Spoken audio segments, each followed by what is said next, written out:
अर्थसंकल्पावर चर्चा चालू असताना एक अतिशय आनंदाची गोष्ट म्हणजे शेवटी राज्याचे उपमुख्यमंत्री आमचे नेते एकनाथरावजी शिंदेसाहेब यांच्या सूचनेनुसार कामगारांचं काही देणी आहेत, 7वा वेतन आयोगाच्या संदर्भात जी देणी आहेत ती ताबडतोब त्वरित मिळाली पाहिजेत अशा प्रकारची इच्छा आम्ही आमचे उपमुख्यमंत्री एकनाथरावजी शिंदेसाहेब तसे प्रशासनाचे प्रमुख आयुक्त आणि इतर प्रशासनाच्या प्रमुखांच्या बरोबर माननीय महापौर यांच्या नेतृत्वाखाली त्यांच्याकडे मागणी केलेली होती.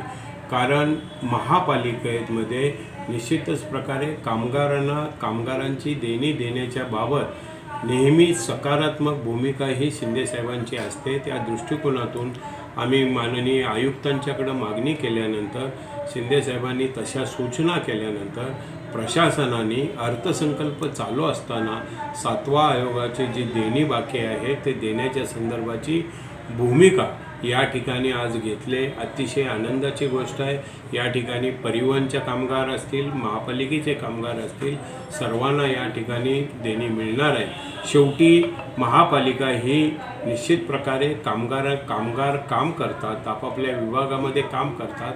त्यातूनच ठाणे शहराचा विकास असेल, ठाणे शहराची स्वच्छता असेल, ठाणे शहराचं कामकाज असेल, हे त्यांच्याच माध्यमातून होतं आणि ज्यांच्या माध्यमातून होतं त्यांना खुश करण्याचं काम किंवा त्यांना त्यांचा हक्क देण्याचं काम आदरणीय शिंदेसाहेबांच्या नेतृत्वाखाली आजपर्यंत कायमस्वरूपी होत आले. आणि निश्चितच या सगळ्या गोष्टींनी आजचा दिवस जो आहे कामगाराच्या दृष्टीने अतिशय सुखद असा दिवस आहे, अतिशय आनंदाचा दिवस आहे.